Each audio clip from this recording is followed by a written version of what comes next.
Hello friends, welcome to my YouTube channel. Today we are going to discuss about multiple choice questions with answer. So let's start the video. So what your first question is, the performance of a boiler is measured by the, so option A, amount of water evaporate per hour, steam produced in kg per hour, option C, steam produced in kg per kg of fuel burnt, and D, all of these. So over here right answer is option d all of this. So यहाँ पे boiler का अगर हमें performance major करना है तो हम किसके थ्रू मेजर कर सकते हैं, तो amount of water evaporate per hour, यानी कि पर आवर कितना वाटर इवापरेट होता है उसके हिसाब से हम मेजर कर सकते हैं बॉयलर का परफॉर्मेंस. सेकंड है स्टीम प्रोड्यूस इन केजी पर आवर, यानी कि पर आवर कितना स्टीम प्रोड्यूस होता है इसके थ्रू हम परफॉर्मेंस मेजर कर सकते हैं. And third one, steam produce in KG, लेकिन उसके अगेंस्ट हम कितना फ्यूल बर्न करते हैं उसके हिसाब से भी हम बॉयलर का परफॉर्मेंस मेजर कर सकते हैं.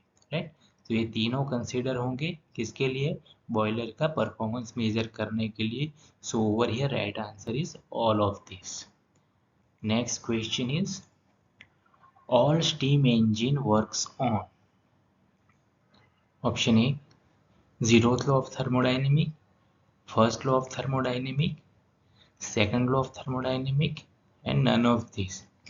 So over here right answer is option C, second law of thermodynamics. So जितने भी स्टीम इंजन है वो किस साइकिल पे वर्क करते हैं, यानी कि किस लॉ पे वर्क करते हैं, सेकंड लॉ ऑफ थर्मोडाइनेमिक्स की.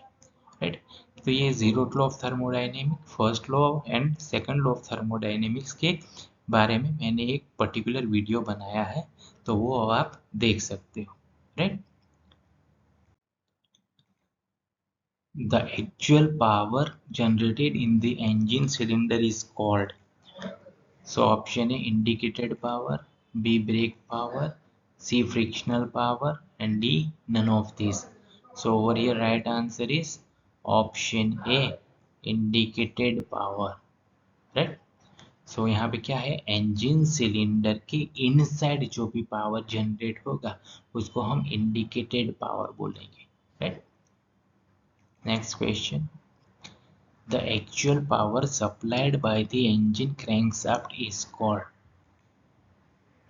option A, indicated power, option B, brake power, C, frictional power, and D, none of these. So over here right answer is option B, brake power. So the actual power supplied by the engine crankshaft, otherwise हम ऐसा भी बोल सकते हैं the power available at the crankshaft of the engine, उसको हम break power बोलेंगे. तो सिंपल याद रखना है, indicated power and brake power. Indicated power जो इंजन सिलेंडर के इनसाइड डेवलप होता होगा, और ब्रेक पावर जो कि इंजन का जो क्रैंकशाफ्ट है उसके ऊपर जो डेवलपमेंट होता है उसको हम ब्रेक पावर बोलेंगे. Right, next question, the ratio of brake power to the indicated power is known as, so option A, mechanical efficiency, B, overall efficiency, C, indicated thermal efficiency, and D, brake thermal efficiency. So over here right answer is option A, mechanical efficiency. The ratio of brake power to the indicated power, जिसको हम बोलेंगे mechanical efficiency. Right, यानी कि brake power upon indicated power is equal to mechanical efficiency. So brake power हमने देख लिया, brake power the power available at the crankshaft of the engine, जिसके हम ब्रेक पावर बोलेंगे, और इंडिकेटेड पावर यानी कि the power develop inside the engine of the cylinder, उसको हम बोलेंगे indicated power. Next question is, a condenser in a steam power plant.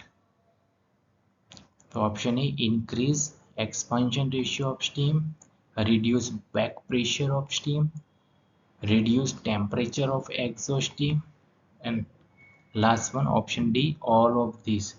So over here right answer is option D, all of this, right. A condenser in steam power plant, यानी कि steam power plant है उसमें condenser का क्या use होता है, तो वो किसके लिए होता है, एक्सपांशन रेशियो ऑफ स्टीम का इंक्रीज करता है, बैक प्रेशर, स्टीम का जो बैक प्रेशर लगता है उसको रिड्यूस करता है, एंड जो एग्जॉस्ट स्टीम का टेम्परेचर है उसको रिड्यूस करता है।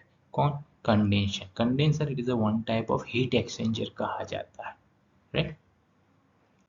Next question is,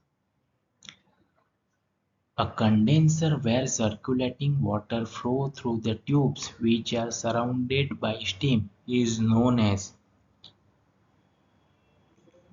option A surface condenser, option B jet condenser, option C barometric condenser, and option D evaporative condenser.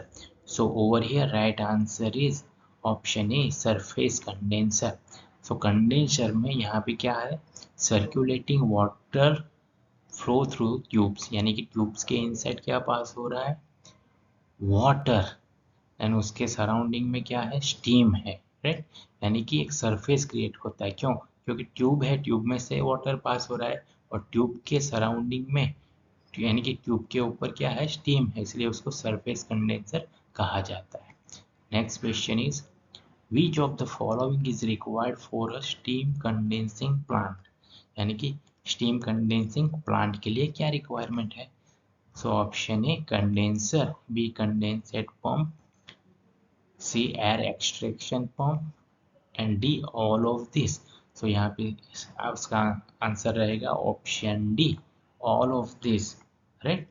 सो जो स्टीम कंडेंसिंग प्लांट है, यानी कि स्टीम में जो कंडेंसर रहता है उसको कंडेंसिंग कैसे होता है, तो उसके लिए कौन कौन से इक्विपमेंट चाहिए, तो उसको condenser, condensate pump and air extraction pump is required for the steam condensing plant.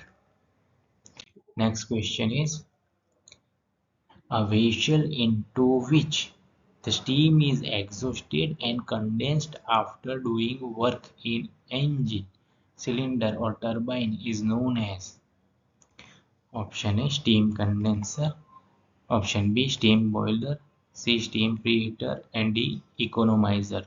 So over here आपको याद रखना है, जो भी स्टीम कंडेंसर होगा वो क्या करेगा, जो भी इंजन में से, इंजन में उसको स्टीम टरबाइन को रोटेट करके जो भी स्टीम आता है वो कहाँ पे आता है, कंडेंसर में। तो यहाँ पे क्या लिखा है, स्टीम एग्जॉस्टेड, यानी कि टरबाइन को रोटेट करके जो भी स्टीम आता है स्टीम कंडेंसर के यहाँ पे, राइट।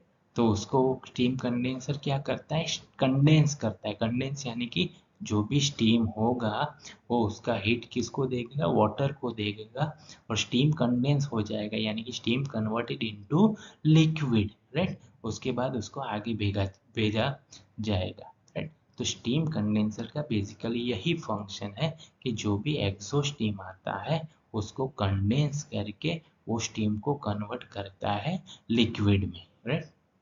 सो यहाँ पे उसका आंसर रहेगा option a steam condenser. Next question है, the ratio of the actual vacuum to the ideal vacuum in a condenser is called, तो उसका ऑप्शन रहेगा condenser efficiency, vacuum efficiency, nozzle efficiency and boiler efficiency. So यहाँ पे किसके बारे में बात किया है, वैक्यूम के बारे में। सो बेसिकली उसका आंसर रहेगा option b vacuum efficiency. The ratio of the actual vacuum to the ideal vacuum in condenser is called vacuum efficiency. Please like, comment, share and subscribe this channel. Thank you.